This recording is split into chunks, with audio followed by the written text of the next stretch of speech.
Dear students, welcome to my YouTube channel. Dear students, UV visible spectroscopy. Last lecture में हमने discuss किया था कि हम सॉल्वेंट कौन से यूज कर सकते हैं इसमें। आज के लेक्चर में हम देखेंगे क्रोमोफोर। क्रोमोफोर ग्रीक वर्ड से है, क्रोमो कलर को कहते हैं और फोर बेरिंग, कलर बेरर ग्रुप्स। यानी ये ऐसे ग्रुप्स होते हैं जो रिस्पॉन्सिबल होते हैं किसी भी कंपाउंड के कलर के। तो आज के लेक्चर में हमने देखना है क्रोमोफोर और फिर क्रोमोफोर किस तरह के ग्रुप हो सकते हैं और उनमें किस तरह की ट्रांजिशंस पॉसिबल है। पार्टिकुलरली हमारा फोकस ट्रांजिशंस पे भी होगा। क्रोमोफोर किसी भी मॉलिक्यूल का पार्ट होता है जो इलेक्ट्रॉन जिसके इलेक्ट्रॉनिक ट्रांजिशन में इन्वॉल्व होते हैं। तो ये किसी भी मॉलिक्यूल का पार्ट है जिसके इलेक्ट्रॉन इलेक्ट्रॉनिक ट्रांजिशंस में इन्वॉल्व होते हैं और electronic transitions give rise to absorption. हमने लास्ट लेक्चर में भी देखा था कि एक ग्राउंड स्टेट है और दूसरी एक्साइटेड स्टेट है। This one is HOMO, highly occupied molecular orbital, and this one is LUMO, lowest unoccupied molecular orbital. ये ग्राउंड स्टेट है। फॉर एग्जांपल ये अगर पाई है तो ये एक्साइटेड स्टेट है, ये पाई स्टार है। अब फ्रैंक कोडॉन प्रिंसिपल के मुताबिक इन ट्रांजिशंस में इलेक्ट्रॉन इन्वॉल्व होते हैं, एटम नहीं। इलेक्ट्रॉन जब ग्राउंड स्टेट से एक्साइटेड स्टेट में जाता है तो वो लाइट को, एनर्जी को एब्जॉर्ब करता है और जब वो यहां से वापस आएगा तो लाइट एमिट करेगा और वो लाइट रिस्पॉन्सिबल होगी कलर के लिए। तो ये ऐसा ग्रुप होता है जो रिस्पॉन्सिबल है कलर के लिए, जो रिस्पॉन्सिबल है इलेक्ट्रॉनिक ट्रांजिशंस के लिए। यानी इसके इलेक्ट्रॉन, इसकी इलेक्ट्रॉनिक ट्रांजिशन जो होती हैं वो रिस्पॉन्सिबल होती हैं कलर के लिए। तो क्रोमोफोर एक्चुअली वो ग्रुप है जो किसी भी कंपाउंड को कलर देते हैं। ख्याल किया जाता है कि ये जो कंपाउंड, ये जो ग्रुप होते हैं ये अनसैचुरेटेड होते हैं। इनमें कार्बन कार्बन डबल बॉन्ड हो सकता है अनसैचुरेशन में, या फिर कार्बन कार्बन ट्रिपल बॉन्ड हो सकता है, या इसमें कार्बन ऑक्सीजन कार्बन नाइट्रोजन के साथ भी डबल बॉन्ड हो सकता है, नाइट्रोजन के साथ ट्रिपल बॉन्ड भी हो सकता है। तो जो क्रोमोफोर होते हैं ये अनसैचुरेटेड ग्रुप होते हैं। इनमें अनसैचुरेशन यानी इनमें पाई बॉन्ड होते हैं। वजह क्या है, यही क्रोमोफोर क्यों होते हैं? क्योंकि जहां पर पाई बॉन्ड होगा वहां ट्रांजिशन होगी पाई टू पाई, जो आमतौर पर लो एनर्जी ट्रांजिशन होती है, यानी लॉन्गर वेवलेंथ होती है। इसी तरह जो कार्बन डबल बॉन्ड ऑक्सीजन या नाइट्रोजन है इनमें पाई टू पाई के साथ एन टू पाई ट्रांजिशन भी होती हैं, और एन टू पाई ट्रांजिशंस जो होती हैं वो और भी लो एनर्जी होती हैं। तो इसलिए चूंकि ये लो एनर्जी एब्जॉर्प्शंस होती हैं, लो एनर्जी इलेक्ट्रॉनिक ट्रांजिशंस होती हैं, यानी लॉन्गर वेवलेंथ होती हैं, और ये रिस्पॉन्सिबल होती हैं कलर के लिए। तो क्रोमोफोर इस तरह के ग्रुप होते हैं जिनमें ये हमारे पास अनसैचुरेशन यानी पाई बॉन्ड होते हैं। अब जब भी एक्साइटेशन होनी है इलेक्ट्रॉन की तो उसमें न्यूक्लियस बड़ा इंपॉर्टेंट है। यानी जिस न्यूक्लियस ने इन इलेक्ट्रॉन को होल्ड किया हुआ है वो इंपॉर्टेंट है। जितना न्यूक्लियस ज्यादा स्ट्रेंथ के साथ, जितना स्ट्रांगली बाइंड करके रखेगा इलेक्ट्रॉन को, उतनी ही एनर्जी ज्यादा चाहिए होगी, और जितनी एनर्जी ज्यादा चाहिए होगी वेवलेंथ उतनी ही शॉर्ट होगी। जैसा कि सिग्मा टू सिग्मा स्टार में होती है। सिग्मा टू सिग्मा स्टार में सिग्मा बांड में इलेक्ट्रॉन बड़ा स्ट्रांगली, जो न्यूक्लियस है उसने उनको होल्ड किया होता है, जिसकी वजह से इसके लिए बहुत ज्यादा एनर्जी चाहिए। और बहुत ज्यादा एनर्जी से मुराद है यहाँ पर शॉर्टर वेवलेंथ, और अगर शॉर्टर वेवलेंथ है तो फिर कलर नहीं आएगा। शॉर्टर वेवलेंथ है, इसका मतलब वो यूवी रेंज में चले जाएगा, वो विजिबल रेंज में नहीं रहेगा, जिसकी वजह से हम आमतौर पर जो सिग्मा टू सिग्मा ट्रांजिशंस हैं, सिग्मा टू सिग्मा स्टार, जैसे कार्बन कार्बन सिंगल बॉन्ड है, ये हम कहते हैं ये वैक्यूम यूवी यूवी में चले जाते हैं, रिस्पॉन्सिबल नहीं है कलर्स के लिए, तो हम इनको आमतौर पर क्रोमोफोर में डिस्कस नहीं कर रहे होते। तो न्यूक्लियस बड़ा इंपॉर्टेंट है जिसने इलेक्ट्रॉन को होल्ड करके रखा है। जैसे जो आमतौर पर कवलेंट बॉन्ड होता है वो दो न्यूक्लियस के दरमियान होता है, दो न्यूक्लियाई, तो वो उस पर अट्रैक्शन ज्यादा होती है लोन पेयर से। तो लोन पेयर वाले इलेक्ट्रॉन सबसे लूजली बॉन्डेड होते हैं। सबसे पहले जो लोन पेयर वाले इलेक्ट्रॉन है वो लूजली बॉन्डेड है, लोन पेयर के बाद आते हैं पाई बॉन्ड वाले, और फिर सिग्मा। इसका मतलब है सिग्मा के इलेक्ट्रॉन ज्यादा स्ट्रांगली वो अट्रैक्टेड है न्यूक्लियस की तरफ, तो इनके लिए ज्यादा एनर्जी वाली रेडिएशन चाहिए, शॉर्टर वेवलेंथ चाहिए, और कलर नहीं आएगा। सबसे इजीली लोन पेयर वाला, because it is the under the attraction of one nucleus, तो इसकी एक्साइटेशन इजी होती है। अब इसमें न्यूक्लियस का बहुत रोल है, और यहीं से हमें डिसाइड करना है न्यूक्लियस की जो स्ट्रेंथ है इलेक्ट्रॉन को बाइंड करके रखने की, उसी से हमें पता चलता है कि energy of transition, wavelength of transition, और फिर इंटेंसिटी ऑफ द एब्जॉर्प्शन का। यानी न्यूक्लियस अगर चेंज हो जाएगा, न्यूक्लिय एटम टू एटम वेरी करेगा, जिसमें इलेक्ट्रॉन लूजली बॉन्ड हैं, किसमें स्ट्रांगली बॉन्ड हैं, तो वो डिपेंड करेगा कि यहाँ पर एनर्जी कितनी चाहिए ट्रांजिशन के लिए, यानी एक्साइटेड और ग्राउंड स्टेट के दरमियान एनर्जी कितनी रिक्वायर्ड है, नंबर वन। नंबर टू, कितनी वेवलेंथ की रेडिएशन एब्जॉर्ब करनी है, और फिर इंटेंसिटी कितनी होगी एब्जॉर्प्शन की। तो ये सारी बातें डिपेंड कर रही हैं कि यहाँ न्यूक्लियस कौन सा इन्वॉल्व हो रहा है जिसने इलेक्ट्रॉन्स को होल्ड करके रखा हुआ है। तो जो क्रोमोफोर है, क्रोमोफोर जिस मॉलिक्यूल में होता है उसको हम क्रोमोजेन कहते हैं। क्रोमोजेन, द क्रोमोफोर कंटेनिंग ग्रुप्स जो होते हैं, क्रोमोफोर कंटेनिंग मॉलिक्यूल जो होते हैं, उनको क्रोमोजेन, यानी क्रोमोफोर ग्रुप है और क्रोमोजेन मॉलिक्यूल है। अब देख लेते हैं कुछ ट्रांजिशन। सबसे पहले सिग्मा टू सिग्मा स्टार है, ये इतनी वैल्यूएबल नहीं होती, एक्सेसिबल नहीं होती, इंफॉर्मेटिव नहीं होती, क्योंकि सिग्मा बॉन्ड सबसे स्ट्रांग है। सिग्मा बॉन्ड स्ट्रांग होने की वजह से इसके न्यूक्लियाई को, इसके न्यूक्लियस ने इलेक्ट्रॉन को बड़ा स्ट्रांगली बाइंड करके रखा होता है, तो इसके इलेक्ट्रॉन को एक्साइट करना सबसे मुश्किल काम है। यही वजह है इतनी ज्यादा एनर्जी चाहिए होती है। यहाँ ग्राउंड और एक्साइटेड स्टेट में गैप इतना ज्यादा होता है सिग्मा टू सिग्मा स्टार में, कि एनर्जी का डिफरेंस इतना ज्यादा हो जाता है कि इसकी जो वेवलेंथ होती है वो बहुत शॉर्ट हो जाती है, और वो यूवी या वैक्यूम यूवी में चली जाती है, जिसकी वजह से ये ट्रांजिशंस इतनी इंपॉर्टेंट नहीं रहती, इनकी वजह से कलर नहीं आता। जैसे कि देखें, ये कार्बन कार्बन सिग्मा बॉन्ड है, और ये इलेक्ट्रॉन है सिग्मा बॉन्ड के, दो इलेक्ट्रॉन पड़े हुए हैं हमारे पास, ये बॉन्डिंग है, यानी ये होमो है, हाईली ऑक्युपाइड मॉलिक्यूलर ऑर्बिटल है। इसके बाद ये हमारे पास ल्यूमो है, लोएस्ट अनऑक्युपाइड मॉलिक्यूलर ऑर्बिटल है, this is anti bonding, this is sigma star. अब इन दोनों के दरमियान बहुत ज्यादा गैप है, यानी इलेक्ट्रॉन अगर हमने भेजने हैं सिग्मा से सिग्मा स्टार में तो बहुत ज्यादा एनर्जी चाहिए, क्योंकि इनके दरमियान गैप बहुत ज्यादा है, और गैप ज्यादा होने की वजह क्या है, ये सिग्मा बॉन्ड है, और सिग्मा बॉन्ड के इलेक्ट्रॉन को जो होते हैं वो स्ट्रांगली अट्रैक्टेड होते हैं बिटवीन द न्यूक्लियाई, जिसकी वजह से उनको एक्साइट करना, क्योंकि हमने पहले देख लिया है न्यूक्लियस की नेचर जो है वो इम्पोर्टेंट है, कि न्यूक्लियस कौन सा है यहाँ पर, और कितना स्ट्रांगली वो उस उन इलेक्ट्रॉन को जो है वो होल्ड करके रख रहा है।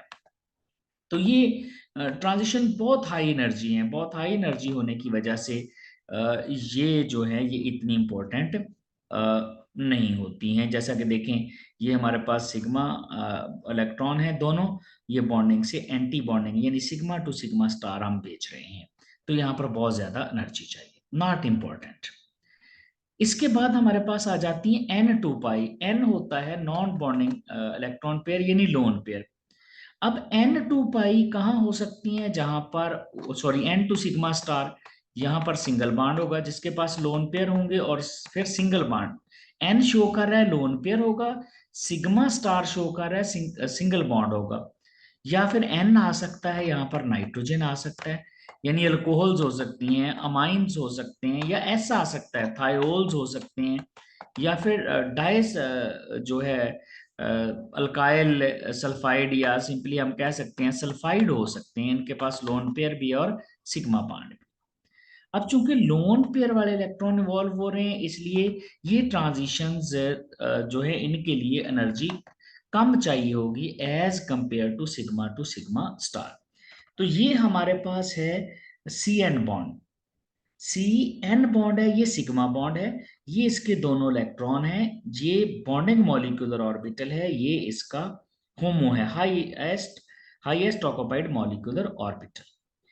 इसके बाद ये इसका हमारे पास नॉन बॉन्डिंग वाला इलेक्ट्रॉन पेयर पड़ा हुआ है।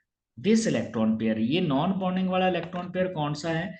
ये जो नाइट्रोजन के ऊपर लोन पेयर है।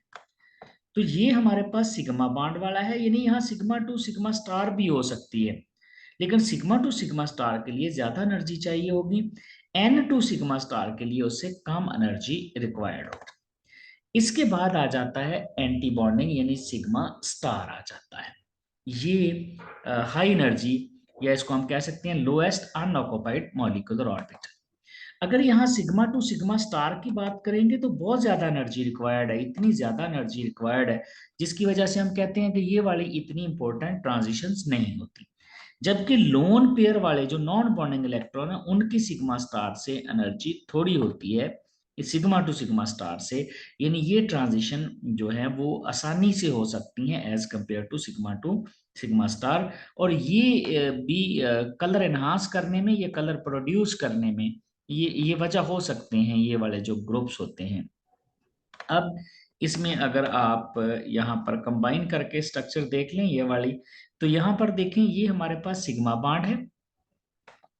अगर तो हम यहाँ पर सिग्मा से सिग्मा स्टार में बेचें तो वो सिग्मा टू सिग्मा स्टार होगी, लेकिन हम बेच रहे हैं लोन पेयर से सिग्मा बॉन्ड में, ये लोन पेयर नॉन बॉन्डिंग और ये सिग्मा स्टार है, तो इसके लिए थोड़ी एनर्जी चाहिए होगी। किस तरह के मॉलिक्यूल्स में ये हो सकती हैं, मैंने पहले भी आपको बताया कि ये हो सकती हैं अल्कोहल्स में, अमाइंस में। अल्कोहल और अमाइंस में 175 टू 200 नैनोमीटर के दरमियान एब्जॉर्प्शन होती है, ये जो non bonding to N to sigma star है। इसी तरह ये थायोल्स हैं और सल्फाइड्स वगैरह में 200 से 220 नैनोमीटर के दरमियान होती है। अब देखिए यहाँ पर न्यूक्लियस का कितना रोल है, कि यहाँ पर ऑक्सीजन नाइट्रोजन जो है उनकी इलेक्ट्रोनेगेटिविटी ज्यादा होती है, इनका इलेक्ट्रॉन भी, नॉन बॉन्डिंग इलेक्ट्रॉन भी निकालना थोड़ा सा मुश्किल है, ज्यादा एनर्जी चाहिए, यानी यहाँ वेवलेंथ कम है। लेकिन सल्फर का साइज बड़ा होने की वजह से इसका लोन पेयर एक्साइट करवाना, यानी नॉन बॉन्डिंग से यहाँ पर सिग्मा स्टार में भेजना थोड़ा सा आसान है, इनकी वेवलेंथ ज्यादा है, अगर वेवलेंथ ज्यादा है तो फिर एनर्जी कम होगी। अब हम देखते हैं जो ज्यादा इंपॉर्टेंट ट्रांजिशंस हैं कलर्स के लिए, जैसा कि हमारे पास है पाई टू पाई स्टार। अब पाई टू पाई स्टार या तो कार्बन कार्बन डबल बॉन्ड होगा, ये क्रोमोफोर, इनको इन्हीं को हम क्रोमोफोर कहते हैं, या फिर कार्बन कार्बन ट्रिपल बॉन्ड होगा। तो ये पाई टू पाई ट्रांजिशंस यहां पर होगी मोस्टली। अब पाई टू पाई ट्रांजिशंस जो होती हैं ये लो एनर्जी होती हैं, क्योंकि पाई बॉन्ड वाले इलेक्ट्रॉन को एक्साइट करवाना as compared to sigma to sigma star और फिर non bonding to sigma star, यहाँ पर थोड़ी एनर्जी चाहिए होती है। और ये जो है ये ज्यादा रिस्पॉन्सिबल है, ऐसे समझें कलर्स के लिए, इनकी वजह से कलर जल्दी आ जाता है। अब सबसे पहले हमारे पास है ये वाला पाई बॉन्ड है, ये हम कह सकते हैं बॉन्डिंग है लोएस्ट जो हाईएस्ट ऑक्यूपाइड मॉलिक्यूलर ऑर्बिटल, और ये लियोमो है। तो ये पाई है और ये पाई स्टार है। ये हमारे इलेक्ट्रॉन पड़े हुए हैं पाई में, जो कि हाईली ऑक्यूपाइड मॉलिक्यूलर ऑर्बिटल है। हमने इनको भेजना है पाई स्टार में, जो कि लोएस्ट अनऑक्यूपाइड मॉलिक्यूलर ऑर्बिटल है। अब यहां से चूंकि न्यूक्लियस की अट्रैक्शन पाई बॉन्ड पे थोड़ी होती है, तो इनको लो से हाई एनर्जी में भेजना आसान होता है, जिसकी वजह से ये जो है यहाँ चूंकि थोड़ी एनर्जी चाहिए होगी, गैप थोड़ा होता है, एनर्जी थोड़ी हो तो फिर वेवलेंथ जो होती है वो ज्यादा होती है। एनर्जी का गैप कम हो तो वेवलेंथ ज्यादा, और जैसे जैसे वेवलेंथ बढ़ती जाएगी ये यूवी से निकलकर विजिबल रीजन में जाते जाएंगे। ये जो हमारे पास क्रोमोफोर है, तो ये हमारे पास है पाई इलेक्ट्रॉन, दोनों ये बॉन्डिंग वाले हैं, और ये हम भेज रहे हैं एंटी बॉन्डिंग में, यहां से बॉन्डिंग से एंटी बॉन्डिंग में, यानी पाई से पाई स्टार में भेज रहे हैं। अल्कीन्स में ये वैल्यू 175 है, जबकि अल्काइंस में ये वैल्यू अराउंड 170 नैनोमीटर है। अब गौर करें कि ये जो सारी हमारे पास जितनी भी एब्जॉर्प्शंस आ रही हैं, ये जितनी भी ट्रांजिशंस आ रही हैं, ये ऑलमोस्ट सॉल्वेंट के कट ऑफ रेंज में आ रही हैं। यानी सॉल्वेंट के कट ऑफ रेंज 175 170 से ज्यादा है थोड़ा, जैसा कि हमने कल वाले लेक्चर में देखा था। तो इसका मतलब है कि ये यूवी की रेंज में आ रही हैं, लेस देन 200 आ रही हैं। इसी तरह अगर हम फाइनली देखें एन टू पाई स्टार, ये होती है जहां पर पाई बॉन्ड भी हो और यहाँ पर लोन पेयर भी हो, जैसा कि C double bond O, pi bond भी है, ऑक्सीजन पे लोन पेयर भी है। जैसा कि सी डबल बॉन्ड एन है, पाई बॉन्ड भी है और यहाँ पर लोन पेयर भी मौजूद है। अब इसका मतलब है यहाँ तो दो तरह की ट्रांजिशन हो सकती हैं, एक पाई टू पाई स्टार और दूसरी एन टू पाई स्टार। जैसा कि देखें, ये हमारे पास सबसे पहले ये नॉन बॉन्डिंग इलेक्ट्रॉन पेयर पड़ा हुआ है, इसके बाद हमारे पास आ जाता है सिग्मा वाला इलेक्ट्रॉन पेयर, और फिर देखें यहाँ से ये हमारे पास पाई का इलेक्ट्रॉन पेयर है, ये हमारे पास नॉन बॉन्डिंग है, और ये फिर हमारे पास पाई स्टार है, और फाइनली हमारे पास सिग्मा स्टार है। हमारा जो फोकस है वो ना तो एन टू सिग्मा स्टार है, ना हमारा फोकस है सिग्मा टू सिग्मा स्टार, हमारा फोकस है ये वाला। यहां पर देखें, ये पाई टू पाई स्टार ज्यादा एनर्जी चाहिए, एन टू पाई स्टार थोड़ी एनर्जी की जरूरत है, यानी सबसे जो थोड़ा गैप आना है वो एन टू पाई स्टार में आना है। पाई टू पाई स्टार में इसके लिए ज्यादा एनर्जी चाहिए। तो ये जो कार्बोनिल कंपाउंड्स हैं या ये जो सी डबल बॉन्ड एन वाले ग्रुप होते हैं, इनमें ना सिर्फ एन टू पाई बल्कि पाई टू पाई ट्रांजिशंस भी हो रही होती हैं। जैसा कि देखें, ये हमारे पास पाई वाले बॉन्डिंग वाले इलेक्ट्रॉन है, ये चले जाएंगे पाई स्टार में। इसी तरह ये जो लोन पेयर वाले इलेक्ट्रॉन हैं, ये लोन पेयर वाले इलेक्ट्रॉन भी पाई स्टार में जा सकते हैं। तो यहाँ पर दो तरह की ट्रांजिशंस पॉसिबल होती हैं। जैसा कि कार्बोनिल कंपाउंड जितने भी हैं वो तकरीबन उनकी N to pi transition 280 to 290 nanometre के करीब आ रही है, यानी हम विजिबल की तरफ जा रहे हैं आस्ता आस्ता। तो क्रोमोफोर जो ग्रुप हैं, ये तो एक एक ग्रुप की बात है, बाद दफा एक जो ग्रुप होता है वही रिस्पॉन्सिबल होता है कलर के लिए। अगर आप N double bond N group की बात करें तो सिंगल ग्रुप भी काफी है कलर के लिए, एजो कंपाउंड्स हैं। बाद दफा हमें एक से ज्यादा ग्रुप चाहिए होते हैं। जैसा कि देखें, एसीटोन में एक ही कार्बोनिल ग्रुप होता है, तो ये एक ही क्रोमोफोर है, तो इसका कोई कलर नहीं आता, ये कलरलेस होता है। एक ही क्यों? क्योंकि कार्बोनिल ग्रुप इस रेंज में आ रहा होगा, उसमें एन टू पाई ट्रांजिशन। लेकिन अगर मैं यहाँ पर डाई एसिटाइल कर देता, यानी मैं एक कार्बोनिल की बजाय दो कार्बोनिल ग्रुप कर देता, तो अब मेरे पास क्रोमोफोर दो आ जाते। क्रोमोफोर दो आने की वजह से यही उसकी वेवलेंथ बढ़ेगी और ये इसका येलो कलर होगा। डाई एसिटाइल जो होता है वो येलो कलर का होता है।